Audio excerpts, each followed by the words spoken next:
Hi everybody, welcome back to the channel. This week just a quick video on a project that I've commenced, a rebasing project, and a couple of arrivals. First of all, I wanted to give a heads up to a flag company that I came across, a flag manufacturer, first introduced to me by Ken Riley, the Yorkshire Gamer, and then my brother as well, and that's Pete's Flags, available on Facebook and eBay. And I wanted to get some flags for my 10mm Italian Wars forces that will be turning up shortly from Pendragon. I'm going for a kind of predominantly Spanish force there, so I wanted to get some flags. I've decided to go for some slightly larger scale 15mm flags for my 10mm pikemen and banner bearers, just to give them a real emphasis on the flags, as I know Italian Wars very much is about the flags from what I've seen. And also I wanted to get some further flags for my Wars of the Roses, probably with the view to changing the current flags I'm using, which a lot of those came from the original plastic box sets. So these are just a selection of some of the flags. As you can see there, these are Hastings Yorkist flags, and you can see there, if I zoom in, the detail on those flags are absolutely gorgeous. Very, very nice. Looking forward to painting, putting those onto my figures. Let me just get them out of the little package that they come in so you can see them a bit easier, because they're not coming out very well on the camera there.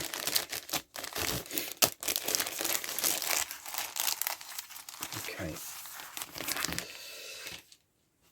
Let's show you some more. So we've got Duke of Norfolk here.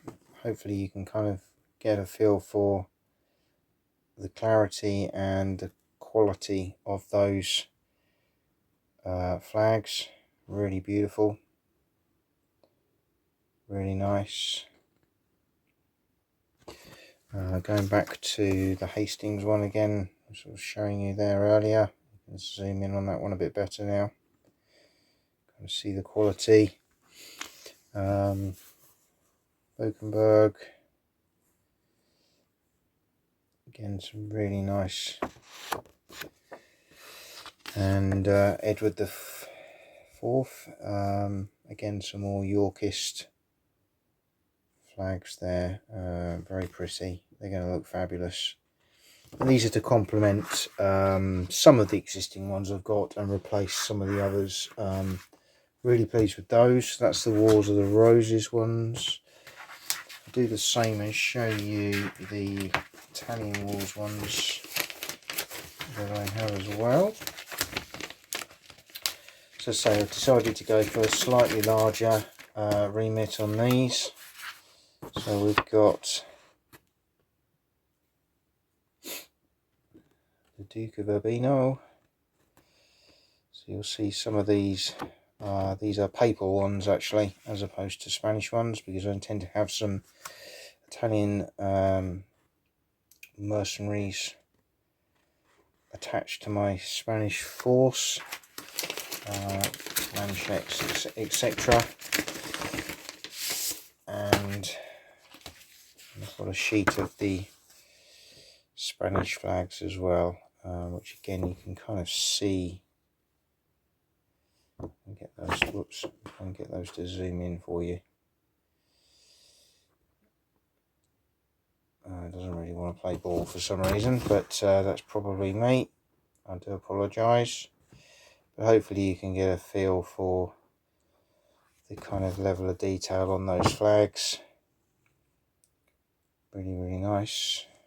Looking forward to again putting those onto the figures in large quantities. So that's Pete's Flags. As I say, shout out, great service. Received the flags very, very quickly. Well packaged, superb. Second arrival actually came today, and that is Nimitz, the new World War II naval game from Sam Mustafa. He's decided to publish all his books now through Amazon, on a print-on-demand basis. The set, to be fair, is very expensive in the UK. It's a softback book, and I did have to hum and ha about whether to pay the money to buy it. However, I've got most of Sam's sets, things like Longstreet, Blucher, LaSalle, Rommel. Never been disappointed with any of his games. I think he's a brilliant rules writer, really enjoyable playable games. So it was kind of a must-have in view of the change of direction and just a very different kind of period. Plus, I've got a lot of 1-3000 ships hanging about that haven't been used for many, many years. This will give me the opportunity to get those on the table in a not too big a table size required either, which again is unusual for naval games.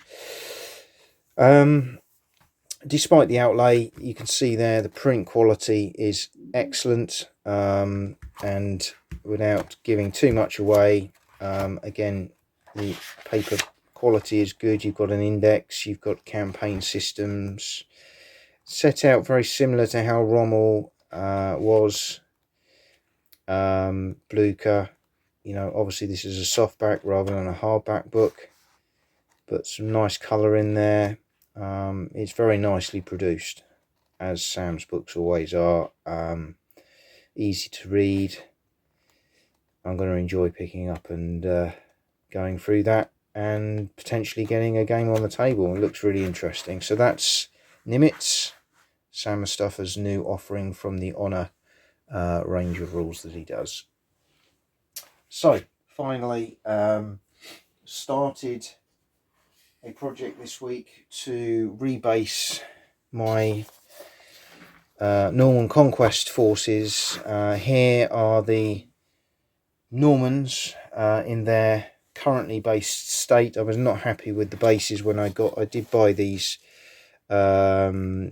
pre-painted, which they are absolutely beautiful, but I wasn't happy with the bases, particularly the infantry, which were on these 40 by 10 bases, which makes them very fiddly to pick up. So I decided, same with the Anglo-Saxons, that I wanted to take a slightly different route with the basing system. So it's a case of breaking all the figures off their MDF bases and then rebasing them. So I've just been starting that process this week. You'll see there's a lot of MDF in there. Gone for a wider base size. So this is so that I can fit roughly 3 strips of Bacchus figures across by 3 deep, particularly for the front line in the Hastings battle. I wanted the Huskarls and Fanes to make up these 3 lines, and then the rear lines to be very much the Fjord, which we've got here, for example. Okay. So slightly different shields, but ultimately the same.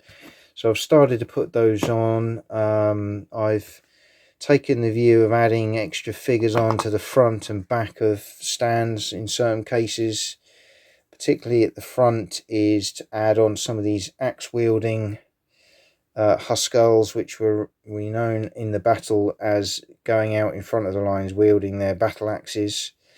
And then as you line up 2 alongside each other, what you will have then is a situation where you should have troops in between as well. So that kind of gives a feel of troops filtering between the 2 shield walls as they are. But that's a work in progress. I've reduced the base sizes of the commands down to these sort of square bases, same depth. just slightly less width, but hopefully you can get a feel. You know, the history tells us that Harold and his closest bodyguards fought around him to the last man. So I wanted to make sure that there was some Huskull type figures there protecting their king. And then the other sort of his brothers, who are the other leaders, they will be on sort of smaller command stands the same. Okay. Camp to be redesigned as well. You can see here the original camp. I've already taken some of the figures off. I want to put this on a much smaller base and sort of give that a bit of texture. But I'll keep you updated with this work in progress. But as you can see there, it's going to be a nice, hopefully a nice force once it's all finished. And hopefully I'll be able to get the guys round and set up a proper Battle of Hastings, as has always been my wish. So just a mixed bag of things this week. Hope to bring you a bit more of a video around game or war game next week. We're hoping to get another roll of O Group out on the table on Friday. So look forward to seeing you all again next week. Thanks for your continued support and have a great weekend.